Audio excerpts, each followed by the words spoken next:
Hello दोस्तों, welcome to my YouTube channel exam done. मैं शोभित आप सभी का स्वागत करता हूँ अपने यूट्यूब चैनल एग्ज़ाम डन पर।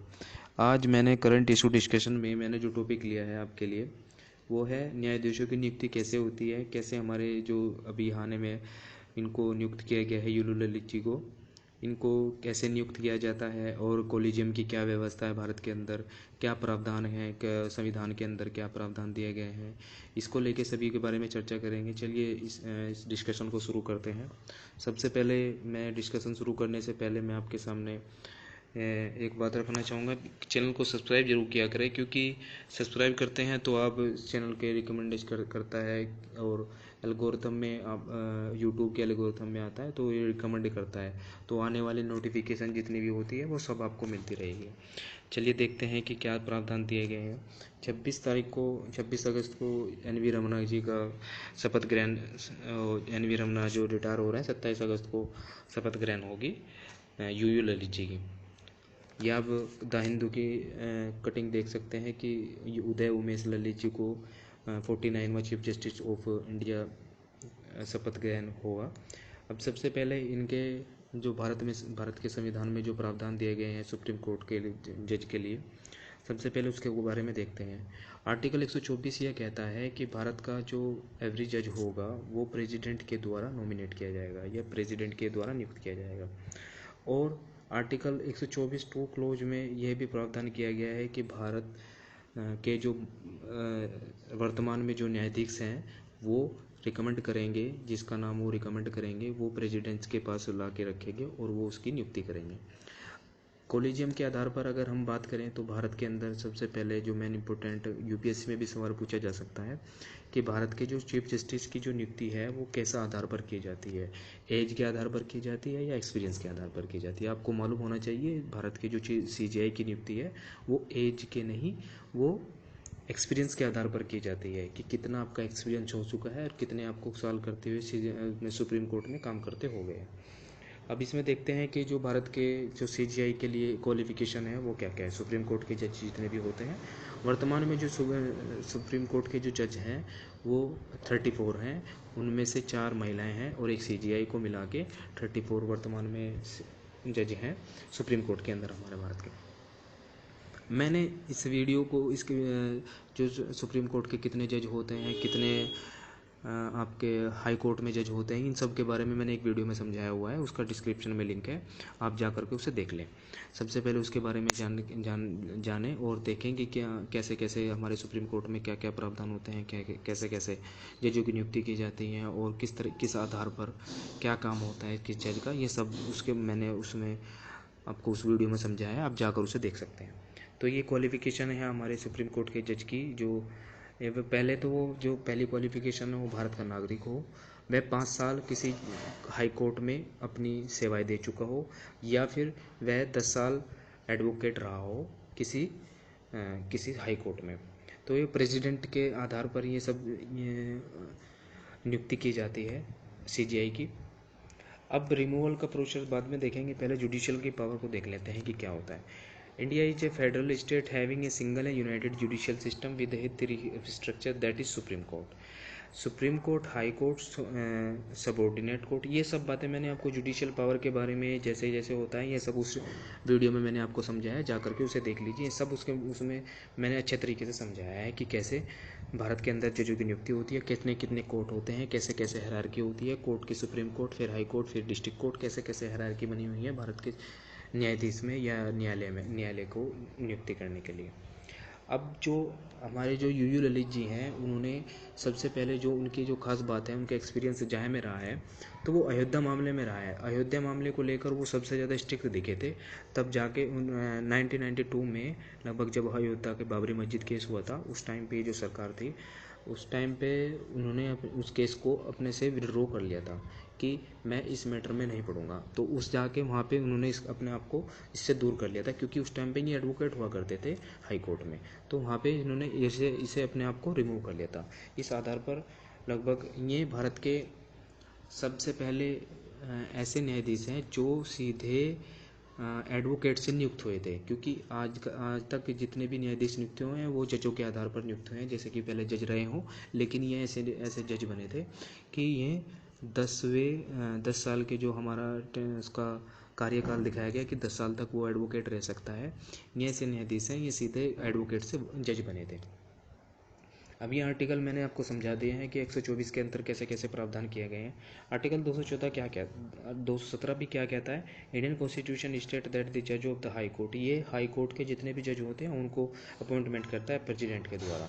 आर्टिकल 124 कहता है 124(2) कहता है कि इंडियन जो प्रेसिडेंट होगा वो सुप्रीम कोर्ट के जज को नियुक्ति करेगा। आर्टिकल 217 ये कहता है कि जो हमारे जो प्रेसिडेंट हैं वो किसकी रिकमेंडेशन पर, गवर्नर की रिकमेंडेशन पर, जो स्टेट का जो गवर्नर होगा उसकी रिकमेंडेशन पर ये हाई कोर्ट के जजों की नियुक्ति करेंगे। तो ये सब इसमें प्रावधान किया गया है। और टर्म को लेकर क्या है कि भारत का जो जज होगा वो 65 साल तक ही करेगा। और देशों में क्या है, अमेरिका के अंदर लाइफ टाइम जज रह सकता है, जब तक उसकी डेथ नहीं हो जाती तब तक वो जज रहता है। कनाडा के अंदर 75 ईयर है। वही सब भारत के अंदर क्या हुआ है, भारत के अंदर एक्सपीरियंस के आधार पर जजों की नियुक्ति की जाती है। अब जो हमारे जो जज हैं, जो CJI हैं, उनको 65 ईयर के लिए रखा गया है, क्योंकि सबसे कम भी रहा है भारत में CJI का कार्यकाल। लगभग एक CJI का कार्यकाल 17 दिन का रहा है। और जो ये अभी जो हमारे हाल ही में बनने वाले हैं CJI, UU ललित जी, उदय उमेश ललित जी, इनका जो कार्यकाल है वो सिर्फ 74 दिन का है। 74 डेज़ का कार्यकाल होगा। वो 8 नवंबर को रिटायर हो जाएंगे। 27 अगस्त को वो जब शपथ ग्रहण लेंगे, उससे 8 नवंबर को वो रिटायर हो जाएंगे। उसके बाद जो उनका नाम रिकमेंड किया है वो DY चंद्रचूड़ जी का है। उनका कार्यकाल लगभग सबसे ज़्यादा चलने वाला है अब तक के टेन्योर में CJI के पर्सपेक्टिव में। अब रिमूवल का प्रोसेस देख सकते हैं कि कैसे जजों को हटाया जा सकता है। हमने अपॉइंटमेंट को देख लिया, हमने इसकी क्वालिफिकेशन देख ली, इसकी पावर को देख लिया, और इसकी पावर के बाद हमने इसके रिमूवल के प्रोसेस को देख सकते हैं। रिमूवल का प्रोसेस क्या होता है, जैसे इम्पीचमेंट लाया जाता है मिसबिहेवियर और इनकैपेसिटी के आधार पर। भारत के अंदर ये UPSC में सवाल पूछा जा सकता है आपसे कि कैसे भारत के अंदर जो हमारे CJI हैं उसके रिमूवल के आधार पर, किस आधार पर लाया जा सकता है।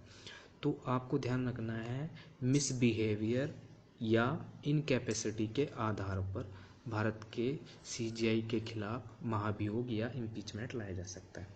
Approval 2/3 majority of the both house in also needed to go ahead with the impeachment of the supreme court के जज के लिए 2/3 की मेजोरिटी होनी चाहिए आपके दोनों हाउसेस में, राज्यसभा में और लोकसभा में। और वो भी प्रेजेंट आपके जो सांसद होंगे उनके 2/3 की मेजोरिटी होनी चाहिए, तब जाके इसके खिलाफ CJI के खिलाफ इम्पीचमेंट को पारित किया जाएगा। अब ये आप देख सकते हैं कि किस आधार पर लाइन ऑफ सक्सेशन है, कि कैसे कैसे भारत में न्यायाधीशों की नियुक्ति हुई है। उसके पहले अब जो उमेश ललित जी हैं, ये आप देख सकते हैं नीचे से ऊपरले वाले स्थान पर DY चंद्रचूड़ जी से ऊपर जी, इनका जो कार्यकाल है वो 78 डेज़ का है। इनकी जो नियुक्ति हुई थी सुप्रीम कोर्ट के अंदर 58 ईयर के थे, तभी हुई थी इनकी नियुक्ति हुई थी 2009 में। अब जाके इनको अपॉइंटमेंट मिली है CJI के पद पर। अब जो इनसे अगले सक्सेसर होंगे उनका जो नाम रिकमेंड किया जाएगा वो जस्टिस DY चंद्रचूड़ जी के द्वारा जो होगा। यही प्रोसेस रहेगा। UU ललित जी को किसने रिकमेंड किया है, NV रामानुजन जी ने। और DY चंद्रचूड़ जी को कौन रिकमेंड करेगा, UU ललित जी। तो ये प्रोसेस चलता है भारत में CJI की नियुक्ति को लेकर। और मैं जहाँ तक देख पा रहा हूँ कि अब तक सबसे ज़्यादा जो कार्यकाल रहने वाला है वो आने वाले इनसे अगले UU ललित जी से अगले आने वाले DY चंद्रचूड़ जी का रहने वाला है। लगभग उनका कार्यकाल जो चलने वाला है वो 3 साल तक चलेगा। 2024 के बाद, बल्कि 25 में आते आते रिटायर होंगे DY चंद्रचूड़ जी। अब ये मैंने आपको इस बारे में समझाया है कि कैसे भारत में सक्सेसर रहे हैं, कैसे भारत में जो है अपॉइंटमेंट किया जाता है, भारत के जो CJI होते हैं उनको कैसे अपॉइंटमेंट किया जाता है, प्रेसिडेंट के द्वारा किया जाता है। अब इनके काम के बारे में देखते हैं कि CJI का काम क्या होता है। मेन इम्पोर्टेंट होता है इनका काम इनका होता है जब कोई केस आता है या कोई अपील या आता है, तो ये इनका किस बेंच को कितना ये केस सौंपना है, किस बेंच को, ये बेंचों को गठित करते हैं। बेंचों को गठित करने के बाद कितने जज उस बेंच में होंगे, ये इनका काम होता है। कैसे, कि एक कोई केस आ गया तो ये इस बेंच को गठित करके इस बेंच को दे दो भाई कि इसकी सुनवाई तुम करोगे, इस बेंच को दे के। तो ये काम सीजीआई के द्वारा किया जाता है कि वो केसों का डिस्ट्रीब्यूशन करते हैं, मतलब जितने भी केस आते हैं उनका डिस्ट्रीब्यूट करते हैं सारी बेंचों के आधार पर। पहले बेंचों को गठित करेंगे, उसके बाद उनको उनको केस के बारे में सौंप दिया जाएगा। तो ये सबसे मेन इंपॉर्टेंट काम होता है जहाँ तक मैं देख पाया हूँ सीजीआई का। तो आपको आशा करता हूँ आपको ये वीडियो पसंद आया होगा। ये आप हमारे यू ललित जी हैं जो 49वे हमारे सीजीआई होंगे। एन वी रमना जी हैं 48वे सीजीआई रहे हैं। अभी ये 26 तारीख को ये इनका कार्यकाल रिटायर हो रहे हैं, ये कार्यकाल पूरा हो रहा है। आशा करता हूँ आपको ये वीडियो पसंद आया होगा। आई होप पहले आपको वो वीडियो देखना चाहिए जो मैंने सुप्रीम कोर्ट के बारे में, हाई कोर्ट के बारे में बताया है, उसका डिस्क्रिप्शन में लिंक है, जाइए पहले उसे देखिए, उसके बाद आप इस वीडियो को देखिएगा तो आपको सीजीआई की नियुक्ति के बारे में पता चलेगा और हमारे कैसे कैसे हायरार्की बनी हुई है, कैसे हमारे सुप्रीम कोर्ट की, हाई कोर्ट की हायरार्की बनी हुई है, उनके बारे में आपको पता चलेगा। तब जाके आपको ये सब वीडियो समझ में आएगी। आशा करता हूँ आपको ये वीडियो पसंद आई होगी। हमारे चैनल को लाइक और सब्सक्राइब करना मत भूलें और इस चैनल के आगे आने वाली वीडियो को थोड़ा अप्रिशिएट करें क्योंकि जितनी भी वीडियो आपको आएगी तो आप उनको नॉलेज को गेन कर पाएंगे। Thank you all of you. मिलते हैं अगली वीडियो में।